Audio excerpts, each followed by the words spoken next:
बिस्मिल्लाहिर्रहमानिर्रहीम। आज जिस टॉपिक पे हमने बात करनी है वो है मुतालिया का ज़ौक़ और शौक़ किस तरह पैदा करें।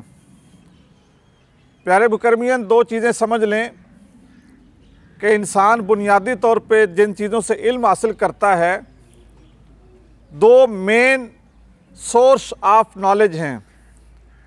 एक है मुतालिया और दूसरा है मुशाहिदा। मुशाहिदा क्या है? जो चीज़ हम अपनी आंखों से देखते हैं वो मुशाहिदा कहलाता है। और मुतालिया क्या है?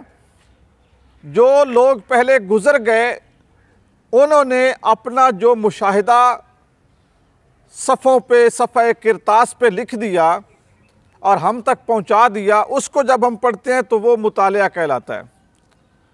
मुतालिया के ज़रिए हम जो गुज़रे हुए लोग हैं, स्कॉलर हैं, उलमा हैं, साइंटिस्ट हैं, इंटेलेक्चुअल्स हैं, हम उनसे मिलते हैं।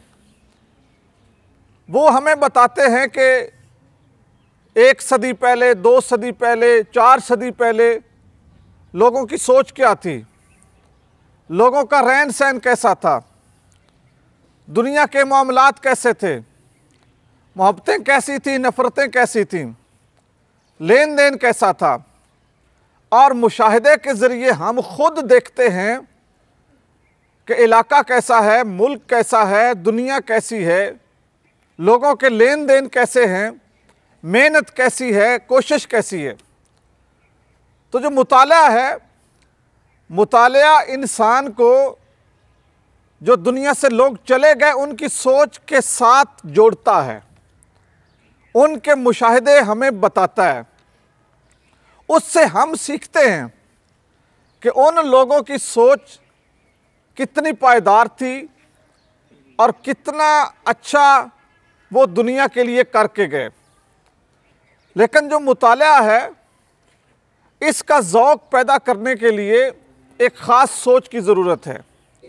और वो ख़ास सोच क्या है?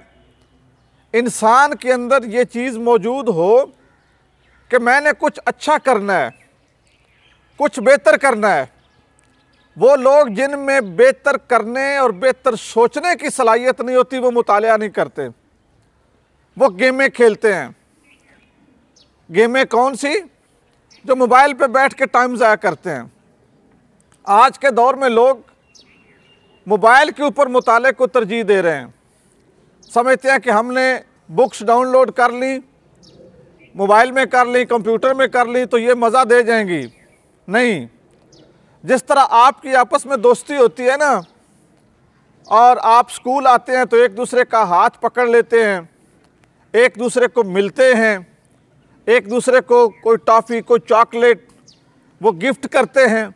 जिस तरह आपका दोस्त अगर फिज़िकली आपके साथ नहीं ना होता, आपको मज़ा नहीं आता फ़ोन पे बात करने का, तस्वीर देखने का। बिल्कुल इसी तरह किताब है। किताब इंसान की तन्हाई का साथी है। किताब एक ऐसा आपका रफ़ीक है, एक ऐसा दोस्त है कि जो आपको धोखा नहीं देता और उसके अंदर जो कुछ है 100% आपके सामने रख देता है।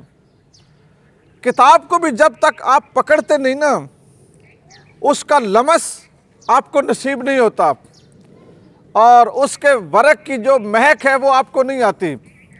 उस वक़्त तक मुताले की लज्जत भी पूरी नहीं होती।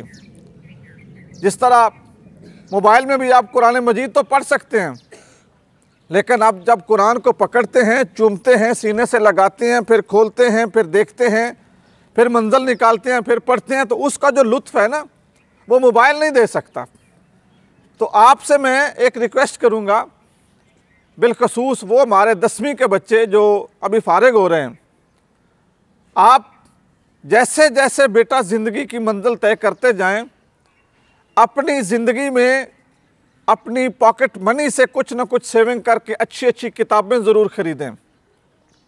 ये मेरे ऑफिस में जितनी किताबें पड़ी हुई हैं ना, मेरा बेटा आपका क्लास फेलो है मोहम्मद मुकरम, आप इससे ही पूछ सकते हैं कि मैंने ये अक्सर किताबें ज़माने तालिब इल्मी में ली हैं।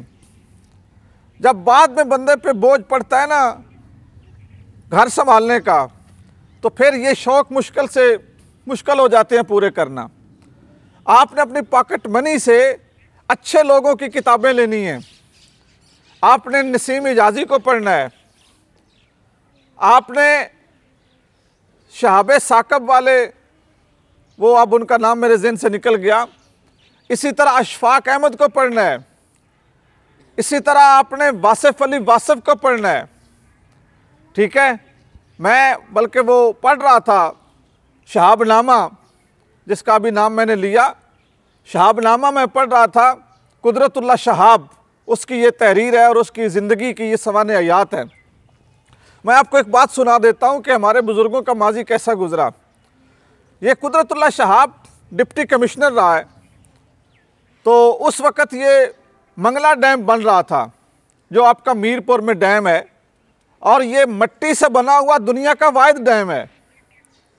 इसको मिट्टी से इसलिए बनाया गया क्योंकि हमारा जो हमसाया भारत है उसके साथ ये बॉर्डर के नज़दीक है।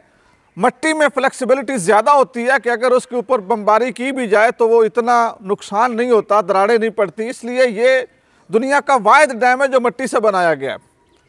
और जो बड़े डैम हैं ना दुनिया के, उनमें भी इसका तीसरा या चौथा नंबर आता है। अब मुझे ये कंफर्म नहीं है।